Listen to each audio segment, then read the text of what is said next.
Student, in today's video lecture we are going to study some introductory part about the diuretics and the going to focus on carbonic anhydrase inhibitors.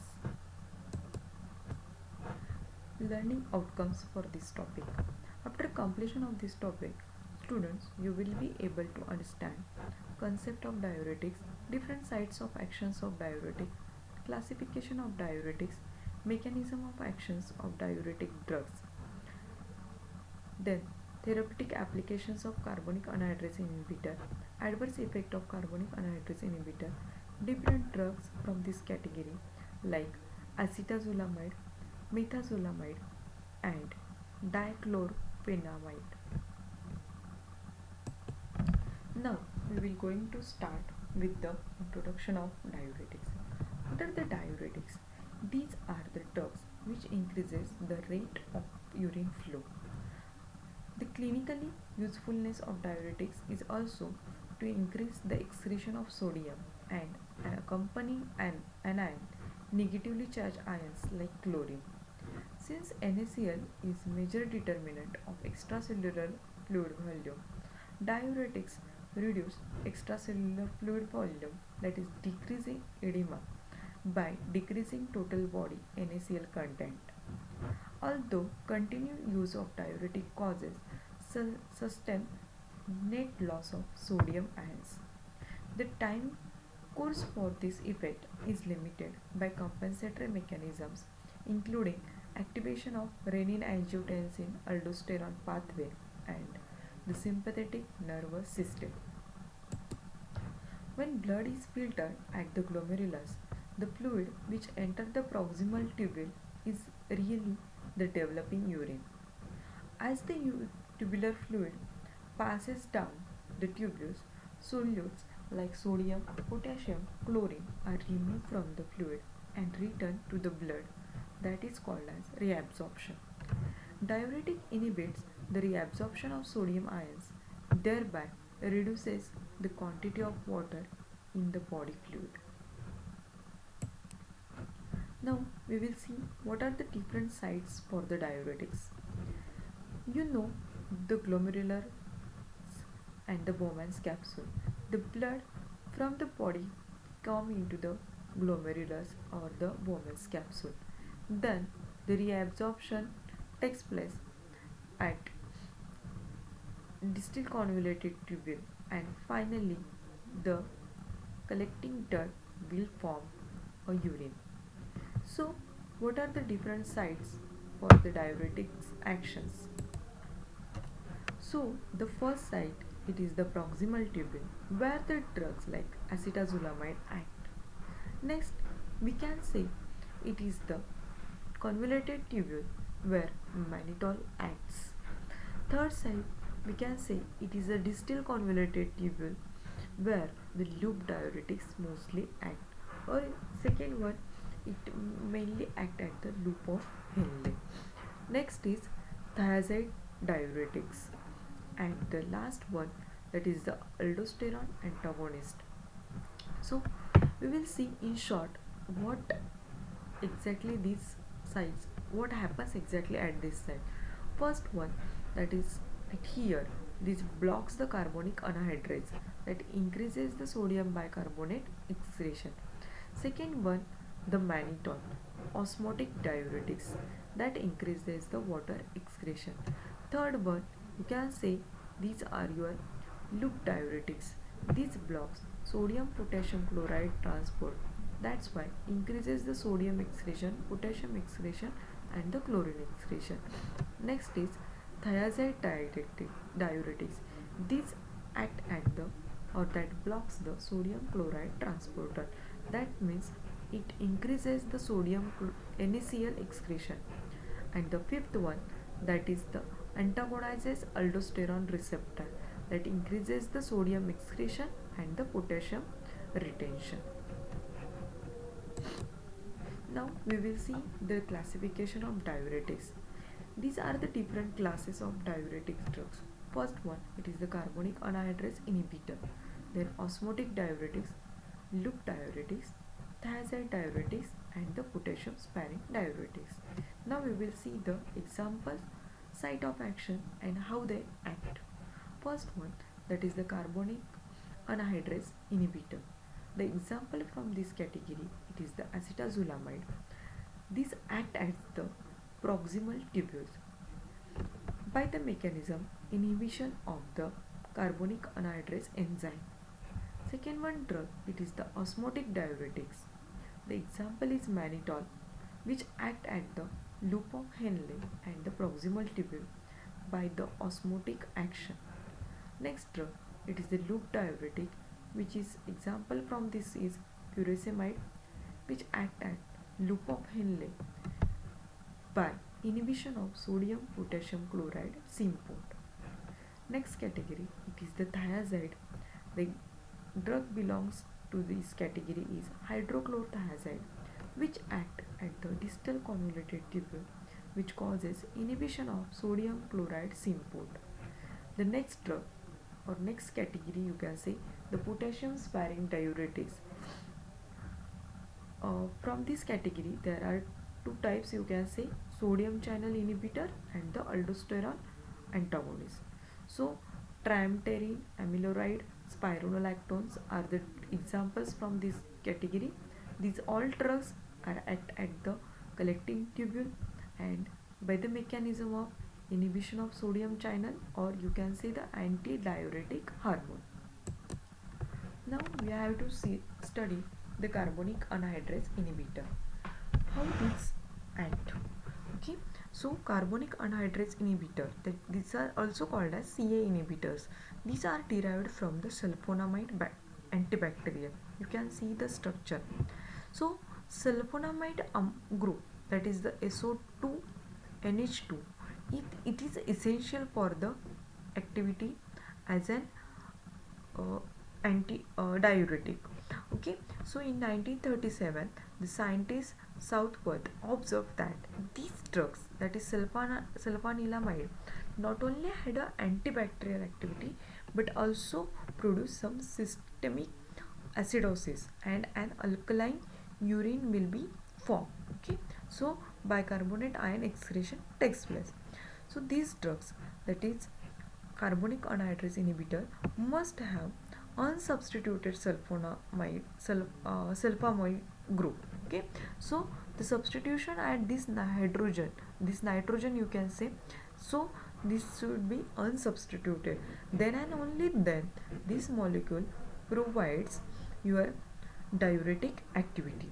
Some potent drugs from this category have the aromatic groups, that is you can say the phenyl or the heterocyclics attached to the sulfamyl group. Now we have to study the mechanism of action for these drugs. This class of diuretics mainly inhibit carbonic anhydrase enzyme in the membrane and the cytoplasm of epithelial cell. The primary site for the action is the proximal tubule. These agents interferes with the reabsorption of bicarbonate ion, as bicarbonate ion is reabsorbed in proximal tubule and requires the activity of carbonic anhydrase. So intracellularly, this carbonic anhydrase convert into the water and carbon dioxide to form bicarbonate. So this bicarbonate again dissociate into H plus and HCO3 minus. You can say the proton and the carbonate ion. This carbonate ion is transported across the basolateral membrane. The H plus is secreted into the tubular lumen and is exchanged for the sodium. The H plus, it is combined with the filtrate bicarbonate using the carbonic anhydrase to form the sodium bicarbonate ion, which bicarbonic acid, which immediately dissociate into the water and carbon dioxide, that is reabsorbed. Therefore, filter bicarbonate is reabsorbed for every H plus is secreted. Now, carbonic anhydrase inhibitor, which act by blocking the enzyme that prevent the reabsorption of this carbonate ion. Okay, so that's why this get accumulated into the tubular lumen and subsequently inhibit the sodium proton exchange and the sodium reabsorption. That's why it increases in sodium concentration in the tubular fluid and may be compensated partially by increasing NaCl reabsorption in lateral segment of the tubules. Thus, the diuretic effect of carbonic anhydrase inhibitor is a mild one. Now from diagram you will get a clear idea how this carbonic anhydrase inhibitor act. Now you can see this is the tubules, okay, this is the blood, okay, so basolateral membrane you can say, and this is the lumen membrane. This is your proximal convoluted tubule. What happened, the water come from this blood into the proximal convoluted tubule, okay. When in the proximal convoluted tubule this H plus combines with the carbonate ions, then it will get formed into the, or that get pass into the lumen, okay, as one H plus get exchanged, at the same time one sodium get reabsorbed, okay. In the lumen what happen, this carbonate combines with the H plus to form carbonic acid, and this carbonic acid with the help of carbonic anhydrase get converted into water and the carbon dioxide. Again this carbon dioxide and water get reabsorbed. Similarly these cycles get continuously. Now when this carbonic anhydrase inhibitor act at this step at the membrane of this convoluted tubule, what happen, the conversion of this carbonic acid to the water and the CO2 it get stopped, okay. So you can say that this carbonic anhydrase inhibitor causes the loss of bicarbonate, that increases the hyperkalemic metabolic acidosis. How this acidosis is increases, because H plus get retained, okay. So as H plus get retained, no sodium exchanges take place, so tolerance develop after every 2 to 3 days. This is the simple mechanism of this carbonic anhydrase inhibitor. Now we have to study the therapeutic applications of this carbonic anhydrase inhibitor. These drugs causes or makes the urine more alkaline and the blood become more acidic. When acidosis occurs, the carbonic anhydrase inhibitor lose their effectiveness as a diuretic. They remain ineffective until normal acid-base balance in the body has been regained. For this reason, this class of compound is limited in the diuretic uses. Today, they are most commonly used in the treatment of glaucoma, in which they inhibit carbonic anhydrase in the eye, reduces the rate of aqueous humor formation, and consequently reduce the intraocular pressure. These compounds also have found some limited use in the treatment of absence of seizure, to alkalinize the urine, to treat familial periodic paralysis, to reduce metabolic alkalosis, and prophylactically to reduce acute mountain sickness. Now we have to see some adverse effect of this carbonic anhydrase inhibitor. These are generally do not produce serious side effects. However, monitoring of electrolyte disturbances may be necessary. GIT, nervous system, and the renal effect has been reported. From the GIT, it causes nausea, vomiting. From the nervous system, it causes sedation, headache, and the renal effect it observes on the kidney stone. Okay, although they contain sulfonamide group, hypersensitivity reactions with other sulfonamide containing drugs are not very common. As noted earlier, these drugs can produce metabolic acidosis. Now we have to study the different drugs from this category. The first drug, it is the acetazolamide. You can see the structure of acetazolamide. Acetazolamide is a thiazole. Why it is a thiadiazole? Thia means sulfur and dia means 2 and azole means nitrogen. That's why it is a thiadiazole. diazole derivative, which was the first of the carbonic anhydrase inhibitor to be introduced as an orally effective diuretic with a therapeutic effect that lasts approximately 8 to 12 hours. As mentioned earlier, its diuretic action is limited because of the systematic acidosis. Now we have to study the synthesis of acetazolamide.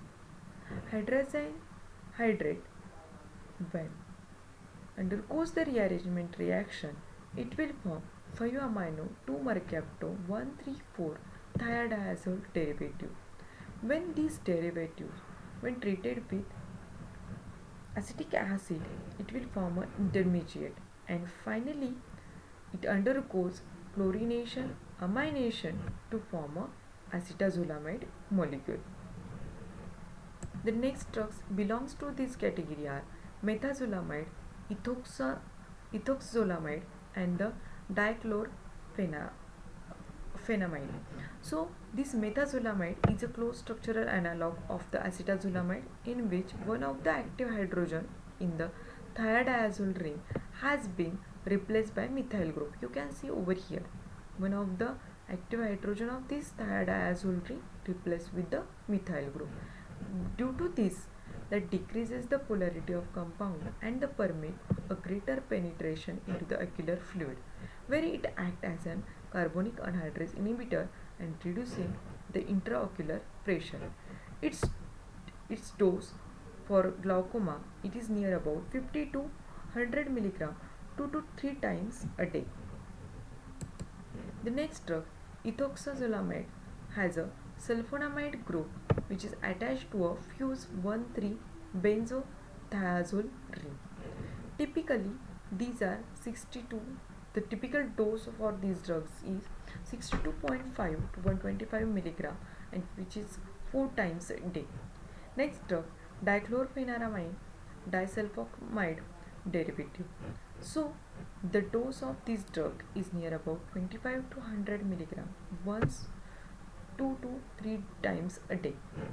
So distribution of these three drugs into the ocular compartment is not selective, and they can also inhibit multiple carbonic anhydrase isoenzyme in the other tissues. Both of these properties can contribute to their side effect, and that's why these drugs having the limited use today. Next drug is the brinzolamide and the dorzolamide. These two drugs contain ionizable amino group and are the result of efforts to develop water-soluble carbonic anhydrase inhibitors that retain sufficient lipophilicity to penetrate the cornea. Okay, so you can see when the ionizable amino group is there, that's why it increases its water solubility, and due to this, that is having the sufficient lipophilicity to penetrate the cornea. Okay, so they are only indicated for typical eye administration in the glaucoma patients. However, both of these drugs can be absorbed from the ocular fluid into the blood. This results in a prolonged half-life near about 111 days for the brinzolamide in a whole blood, because the drug binds to the carbonic anhydrase, especially in the red blood cells. Okay, so these are the structure for these two drugs, brinzolamide and the dorzolamide. Thank you.